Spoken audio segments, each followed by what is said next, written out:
Alright, so really quick before I get into it, I actually have to bring down my PS2. It's hanging up here in the shelf.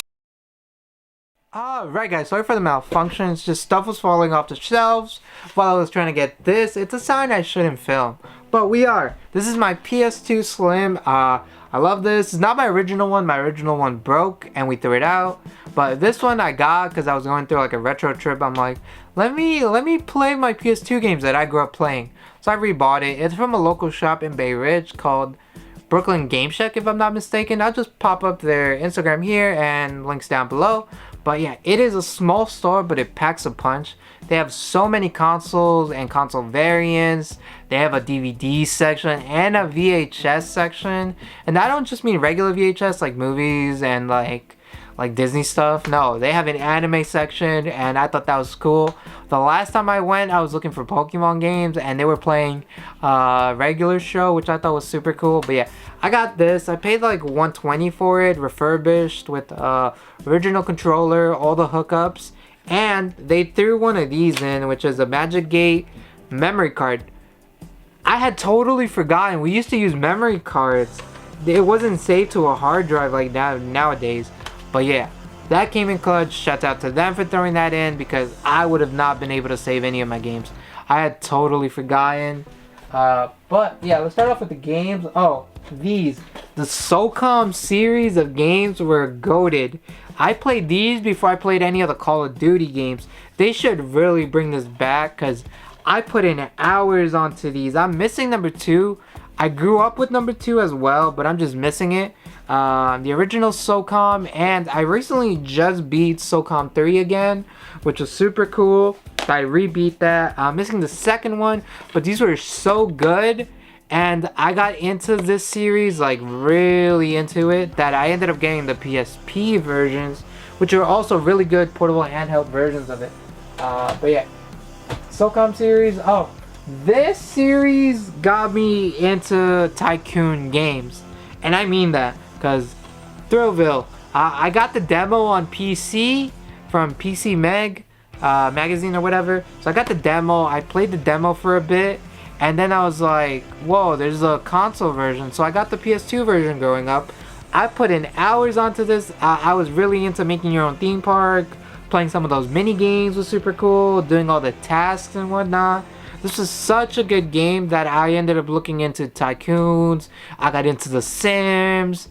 And then I found Roller Coaster Tycoon 3, the demo, and then I bought the game, and it was lights out from there. Like, I spent an entire summer just playing Roller Coaster Tycoon 3 with all the expansions, like the water park, the safari jungle stuff. Like, I put in work in that game. Like, my theme park went crazy. But yeah, Roller Coaster Tycoon 3 is my favorite, but this is what started it all, Thrillville. And I also got the PSP version, which was super cool. But yeah, Thrillville, Resident Evil 4. What can I say that hasn't been said? I only got into the Resident Evil series because I like zombie movies. I always thought they were cool and eerie, but I tried playing the original. So Resident Evil 1, and I just could not get into it. I don't know why I couldn't get into it. It had everything there for me to be into it, and I just couldn't. Then I got the third one, which was Genesis or Nemesis. I forget what it's called. Not my cup of tea. Never knew about the second one. And then I got this one, and oh my god, I put in work. I put in hours onto this. I remember coming home from school and playing this. Like, I would spend weekends playing this. And once I finally finished it, I was like, I might replay it again. But it's just eerie. The music. You're like in Spain or Europe. And that town is creepy. Like, I didn't know what I was getting into. The dog dying scene, you going into the castle and then throwing stuff at you with the catapults was super cool. You going down to like the cellar floor and then that thing that tried killing you. Oh my god, such a good game. 10 out of 10. My favorite Resident Evil game of all times. My second favorite is Resident Evil 2. and only because of Happy Console Gamer. So shout out to him and Robman for putting me onto that. I didn't grow up playing that one, and then I went back and replayed it, and I finished it, and it's a solid creepy game. I played that, especially with headphones on. It is creepy, but I never got into the original one, the first one or the third one, or well, I never played it, but the Dreamcast one. Yeah. Final Fantasy X. I started it on the PS2 growing up, and then I just never got into it. It wasn't my cup of tea when I was growing up, but I ended up finishing this on the PS Vita. Yes, the HD port version, updated, whatever. I never finished the PS2 one. I own the PS2 collection, but I never got into it growing up. And then I got it on the Vita, and I finished it. And I could say it is one of my favorite games. It is the first Final Fantasy game that I ever played. I know a lot of people hate it because of that, just the storyline and some of the dialogue is a little cheesy, but I liked it. And then this series, I didn't grow up playing, so I got after I was older, and I wish I would have played this when I was growing up. The Kingdom Hearts games. What can I say about this? Like, I bought all three of them with the intentions of playing it because I have a good friend of mine that loves it and raves about it. So I gave it a fair shot, and I regret not getting this when I was growing up because it is the type of games that I would. Damn, that fell. It is the type of games that I would have been into. But yeah, here's this one. Rechained Memories, and this one. What is there to say? You're in the Disney universe. You're interacting with characters. You can level up. You could like roam around, which I thought was super cool at the time. And there's a lot of cameo characters on here. The replayability is there. So I might actually replay these again in like the next couple weeks if I have time. The Simpsons skateboarding. I didn't know there was a Simpsons skateboarding game. I played all the Tony Hawk games. Then I got into the skate games. But I didn't know there was a Simpsons skateboarding game, so I bought it. It was like $1 or $2, and I haven't played it, to be honest. I can't really say too much about it. I can't be like, it's a 10 out of 10 best skateboarding game of all time. I put it in, I played a little bit of it, but I haven't gotten really into it. I do plan on making some time for this, but I just haven't played it. I'm a huge soccer fan. Nah, I'm joking. I can't even keep a straight face. It's not soccer, it's called football. Get it right. And it's not called MLS, it's called Liga MX. But yeah, I'm into all the FIFA games. I get them all the time, except for the latest one I did not buy. The FC 2025 is not my thing. But this one I got because, come on, that's my guy Javier.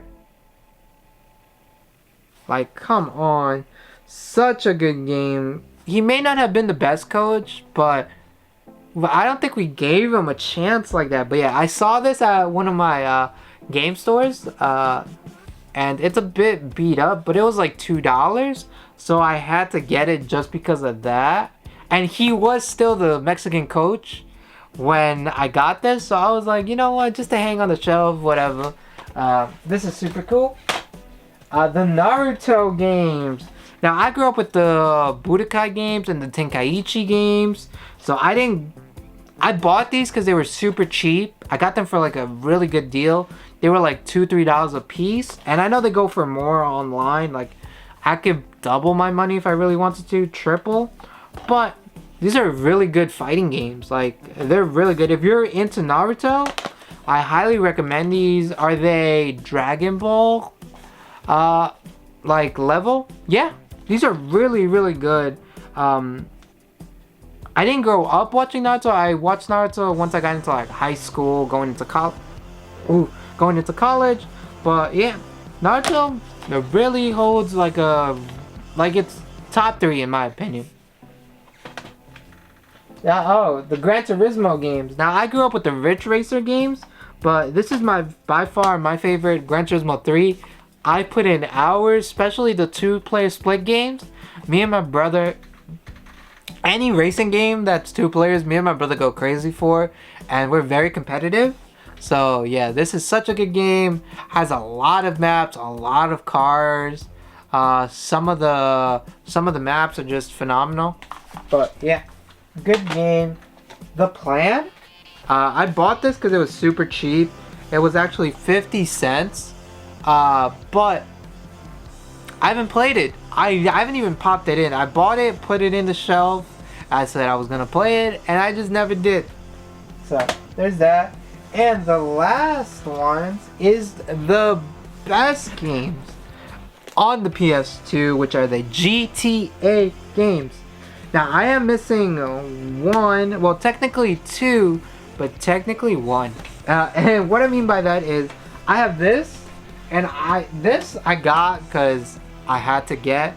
It is the Trilogy Collector's Edition for the PS2 with all of them: San Andreas, Vice City, and GTA 3. I got this for $5, which is a big deal, because this goes for like $30 to $40, and it has like really good games. So for $5, like I couldn't pass it off. But yeah, I remember getting my first GTA game, and it was not GTA 3. It was GTA Vice City Stories for the PS2 was the first one I got. And I remember going to GameStop, and I remember telling my dad, like, I want this. He's like, yeah, go pay for it. Gave me some money. And then the cashier's like, oh, I can't sell you this because it's rated R. It's an adult rated game. I need a parent. So I go get my dad.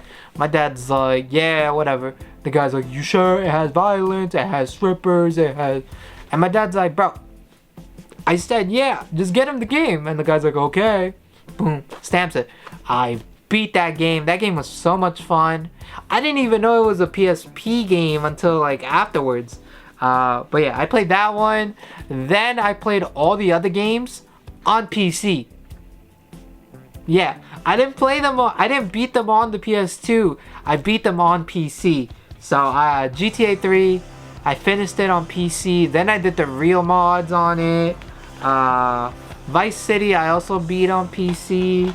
And San Andreas I beat on PC and on PS2.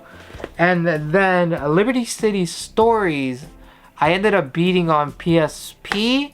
And then I beat it on the PS2. But yeah, these right here, I am missing a loose copy for San Andreas. And then I'm missing Vice City Stories. I have Liberty City Stories, but Vice City Stories I'm missing for the PS2. And the only reason I'm missing it is because it is expensive. I don't care. I'm not paying $90 to $80 for it. That's just never happening. I'm just gonna wait. I waited for this one and I got it for super cheap. So, hey, there's that. But yeah, that is my entire PS2 collection. You guys don't know how happy this makes me, because this reminded me I have to play some of my PS2 games. Let me know if you would like to see any of my other collections. My PS3 collection, my PSP collection, which I already did. And if you haven't seen it, I'll link it down below. But my PS3 collection, I could do my DVD collection. I do plan on having more videos out. There are some videos that are in the works. As you guys can see, I acquired 2 MacBooks right there, which is an upcoming video which I'm excited to make. But yeah, I will catch you guys. Peace out.